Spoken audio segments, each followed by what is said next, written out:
Hi, I would like to continue with the story of the true human aliens and how I came to know what I know. Initially, Charlie had told me that there would be these 167 spaceships, that they would be 1 mile wide, no, sorry, 7 miles wide by 1 mile deep. It's such an incredible thing. I mean, who believes that? Can you imagine a spaceship the size of a huge town like Birmingham? Can you imagine a ship that big? If you were to descend above Birmingham, the shadow would cover the whole of it.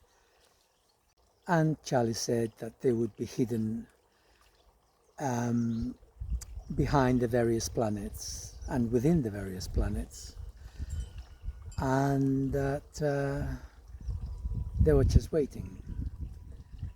He told me how long it had taken them to travel through space to get here.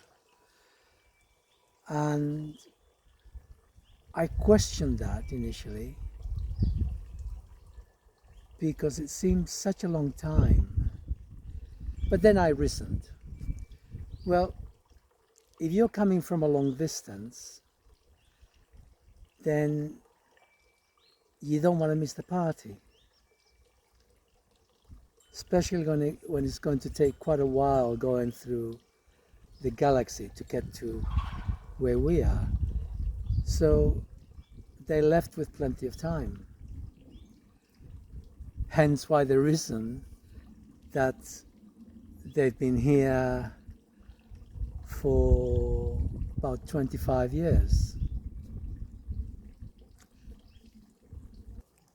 It's actually taken them more than 8 years by our time to go from there to here. At the time, all of this was information which had come to me via Charlie. And do you believe in coincidences? Are coincidence a real thing? Is that just a fancy of humanity? But I was contemplating the ships a lot, and by a fortuitous um, coincidence, I came across a video which showed three ships moving across the moon.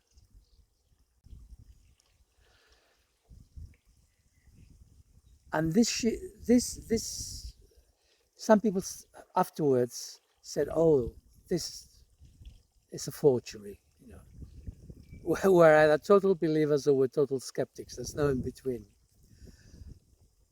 But to me, it wasn't a forgery. Charlie and the TC have agreed it's not a forgery, that is real. And it is a picture, I believe it's from Canada, from the ground. Someone has a telescope, and you can see that it goes beyond the Earth's atmosphere as it focuses onto the moon, on which there's an anomaly. And gradually it gets closer and sharper and closer. And then you see these three ships moving across the surface of the moon before it moves into dark. It's literally a minute, which you can see here. So that was step number one. I saw these three ships, but also I saw that they were going through a rugged part of the lunar landscape. So I quickly, through Google, I found a picture of the moon, and I honed in to where that particular landscape is. From then on, it was fairly straightforward. I superimposed a picture of the moon onto that particular landscape. I measured the distance of that caved area of the landscape. And when I superimposed one or the other, I was then able to find out what the exact width of those spaceships were. Have a guess? 7 miles. So this is what I found out after, quite a little bit after what sort of size these things might be. But then they didn't have my interest or my excitement.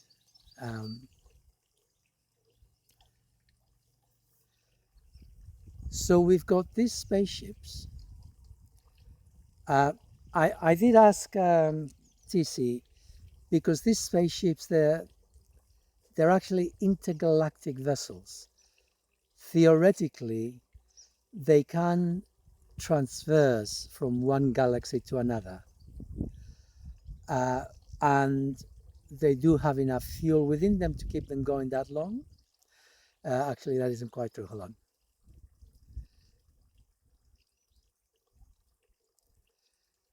The fuel would only last a few months, but they are able, between galaxies, there are rivers of electrons, and their ships, push came to shove, they can tap into that. They can re-energize themselves through the skin, the spaceships. They can go into the heart of the sun. Well, I don't know about the heart. No, not the heart, but they can go quite a way into the sun itself. There is a solid element to the sun, but above that they can go into there, and they can, within about 20 minutes, they can refill themselves, and that would keep them going for a good few months of fuel at full whack. This is for an intergalactic ship, which can theoretically hold up to 50 million people. That would keep them going for a few months. This 7 miles wide, 1 mile deep spaceship has got about 20 levels, 20 slices. And if you can think about that, that means that each level is about 7 miles wide by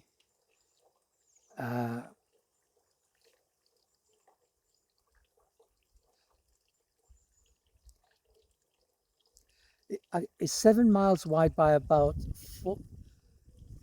7 miles wide in one direction, 4 miles wide in the opposite. They're not saucer shape, not quite. They're more like an oval thing. Regardless, I mean, the point I'm trying to make here is, you can imagine how many people you can hold within just one plane, which is almost the length of Birmingham. You know, you could have practically the whole of the Birmingham population in one level, and there's 20 levels. So if you say, for the sake of argument, I don't know how many are there in Birmingham. Let's say there's 7 million in Birmingham, sake of argument. That would be 7 times 20, 140 million. So you can see how 50 million is easily done with space for everybody. You know, plus you need room for engines, for repairs, for the guardians. Um, so it's a big ship, and not everybody's invited. Sorry, it's a big ship and not everybody's invited. Yeah, unfortunately, that is true. Um, so you better get busy. Um, so anyway, so space is the list of the problems. When the time eventually does come, uh, the idea will be that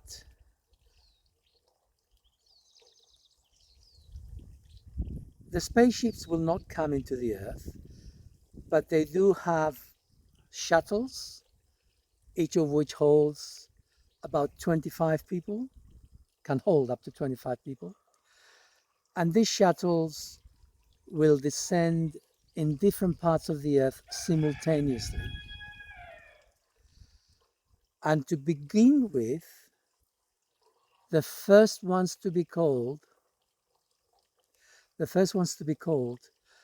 are going to be those whose level of ego soul integration are at the highest.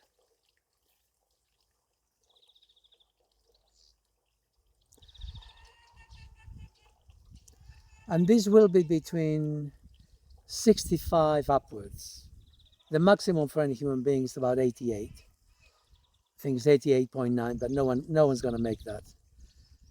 Um,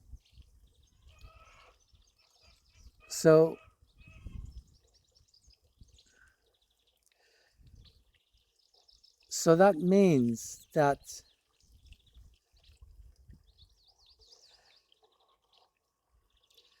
it's hard to know right now because the future is uncertain as regards humanity. There's so many potential variables, but probably the first couple of ships will be devoted to those people who are above 65.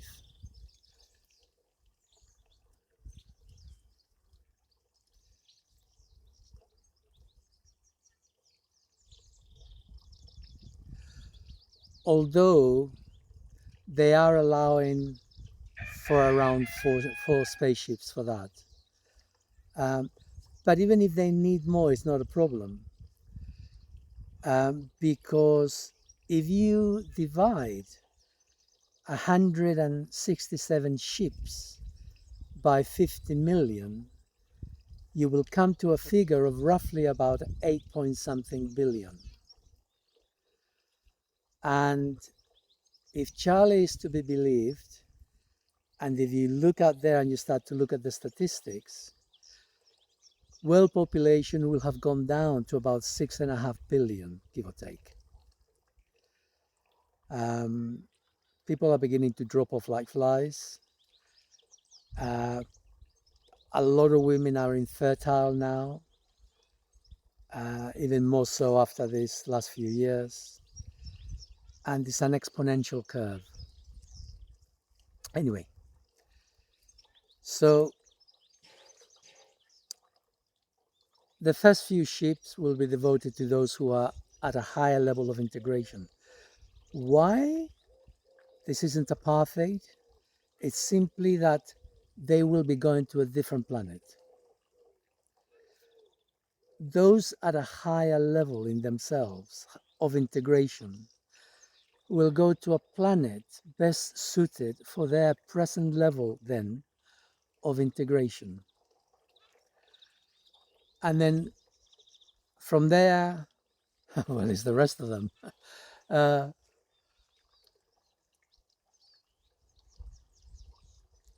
Yeah, so from there after that, it'll just be shuttles will come down to take them into other spaceships, and they will take up the rest of humanity, of those of humanity who will be going up, who have been invited, and who have heard the invitation. I mean, you make it the invitation, but if you don't respond to the invitation, you don't go to the party, right? The other 2 billion or so, um, they will probably be divided, so they will be separated into 4 other planets. Um,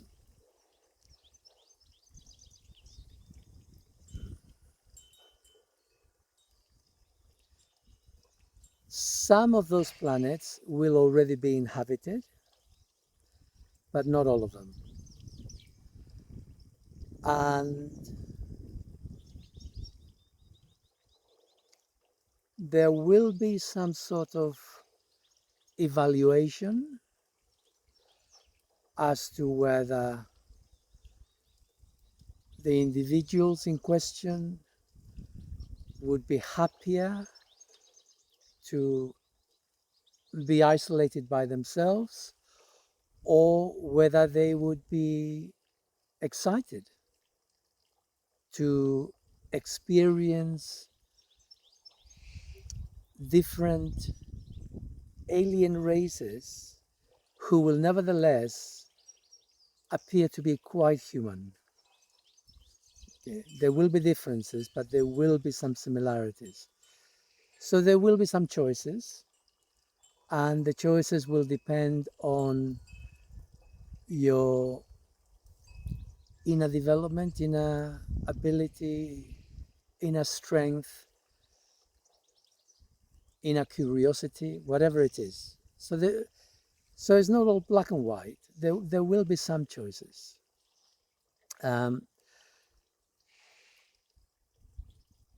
Life will, for none of you who go, life will never be the same. The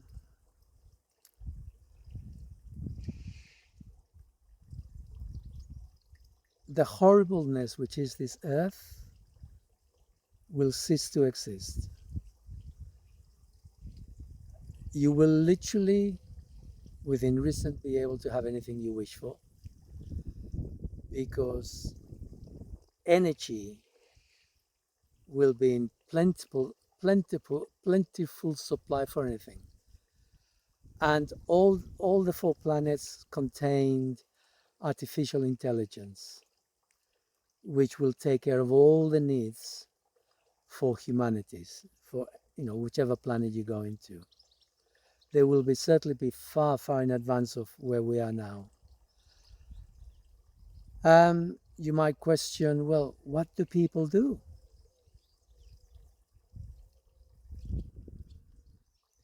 There will be plenty of places to explore. There will be opportunity to travel to other planets, to go on excursions, on discoveries. There will be excitement, just not like, at the moment, people don't really have excitement. You got stress, 9 to 5, 5 days a week, if not longer. Coming up with more and more paperwork, more and more goals to be achieved, thinking about I have to pay for my bills, is that the other, it'll be a totally different experience. Some people may not cope. That is a possibility. But bear in mind that by the time you get to these planets, you will have been physically healed of all the ills that you may have accumulated on this earth. And I'm including in this structural ills, which many of us pick up from childhood. The fact that you've reached up to 45% means you've fixed yourself of quite a few things. Not a lot, but quite a few things. But they will complete the job for you. It sounds ominous. They will complete the job for you. They've got the understanding to heal us 100%. And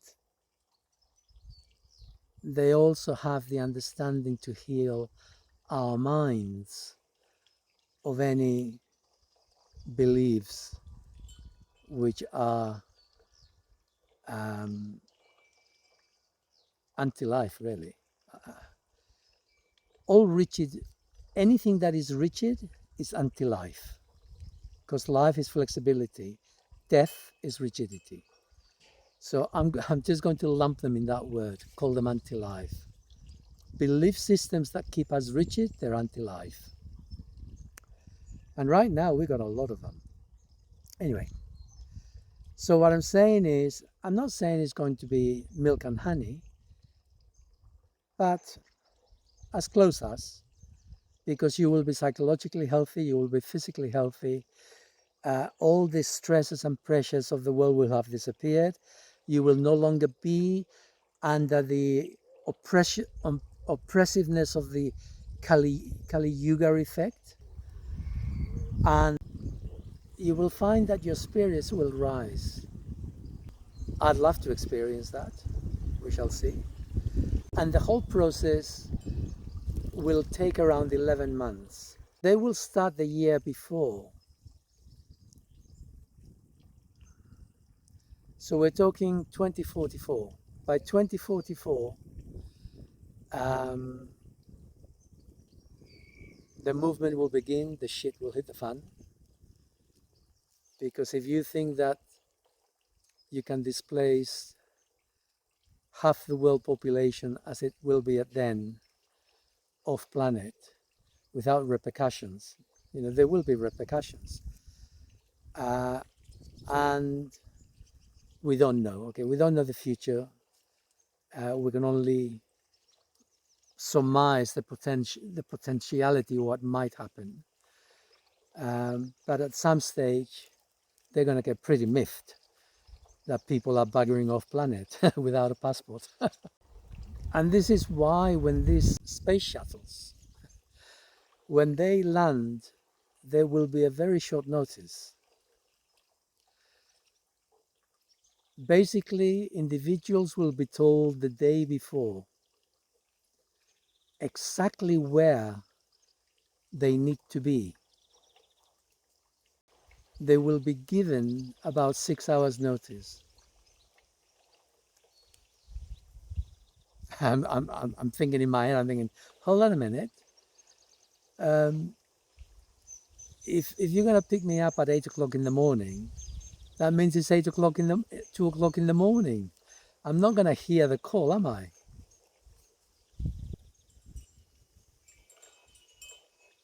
You will hear the call. If it's for you, you will hear it. It will wake you up. It will wake you up, and you will know what you need to do. This is where me spending time now and for many years to come, so that when the time comes and the impulse comes into you, assuming that I'm not saying it will, but assuming it came in the middle of the night and it woke you up, you would be of sound enough mind to say, oh, that silly bugger that I never believed a word he said, he was saying something like this. And you might take it seriously and pick up your family and go to the designated spot. The space shuttle will be there for a very, very short period of time. So basically the people will have to congregate and come to the spot. Space shuttle comes down, everybody goes in, gone. Up to the spaceship, and around 20 minutes later, it will be back down in another spot, because it only takes a couple of minutes to go up to where it's going, and repeat the whole operation. And if you think about it, there's good reasons for this. You don't want a space shuttle hanging about. for police, military, whoever going there to interfere with the process, which they may well try to do once because it's inevitable. There will come a point when they're aware that this is happening, and they will do their best to interfere.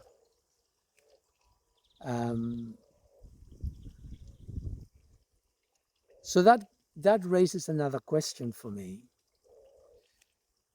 which I was asking the TC this morning. Well, you are the eldest race in this galaxy.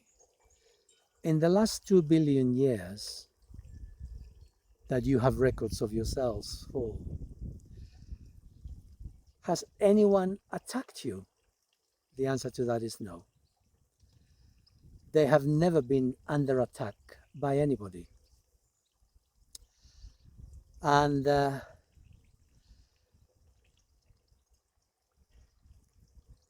so my question was, well,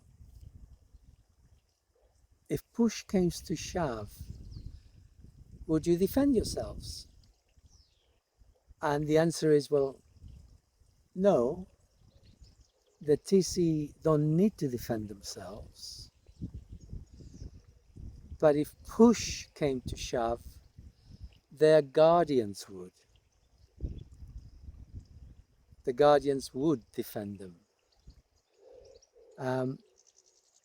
But of course, it is impossible for them to contemplate that anyone would have ill intentions towards them, assuming they knew they were there, that they would have ill intentions towards them for the very simple reason that to a certain extent, we all create our own reality.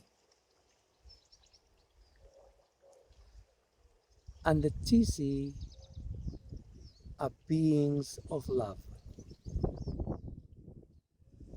I neglected to say this in the last video on this issue of the TC, about their mind meld and how they are interconnected, and how their progeny, their babies, they're incubated for 2 years in special mechanical devices, machines, intelligent machines. And what I neglected to share was that, let me just move this a bit. There's that sort of blue light coming on the side. I don't know whether you guys can see it. And what I neglected to share was that from the moment of, they're different from us. With human beings, when the baby is in the womb, it takes 4 months before the soul will blend with the body. So after conception, it takes 4 months. This is why it is a travesty. Sorry, I'm digressing. But this is why it is a travesty to have abortions up to the time of birth. Because after 4 months, whoever is doing this is truly killing a human being. The first 4 months, the soul has not blended with the body. So, if that's what you do, we're all entitled to our bodies to do with, we all have body and autonomy, right? We should be entitled to that. It should be our right as human beings. And if a woman says, I want to abort a baby, we may think, well, it's not really a good idea. Population is going down. We should support you in having that baby if that's what you want. But after the 4 months, it is inhuman. I won't say criminal, because that is a judgment, but nevertheless, it is inhuman. We should not kill our own. A human being should not kill another human being unless that other human being is so damaged that they are a danger to the rest of us. But putting that aside, no other species on this earth kills their own. And we are meant to be much more moral and more conscious. And so it is a travesty for a human being to kill another human being at the best of times. And for 4 months old, they are human beings. Anyway, sorry for that party political talk. So, um, so with the true humans, the soul comes in at 2 months, and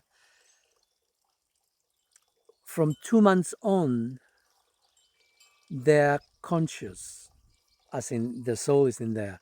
So from 2 months on, the collective will connect with that baby in the artificial womb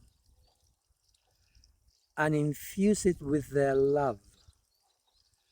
That baby, although it's in a machine, it is a telepathic machine, by the way. So it's it's an intelligent machine. Nevertheless, the group mind will blend with it. It will protect it from some of the harsher realities of the galaxy that they can see, that they connect with. So it will, but within that, it will be connected to the love of the group. That baby is never alone. And that baby is learning whilst it's in that womb.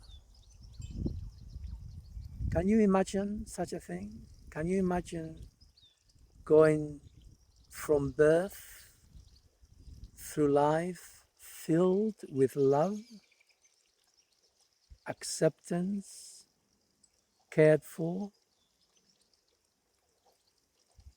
I don't think any human beings experience that on this earth.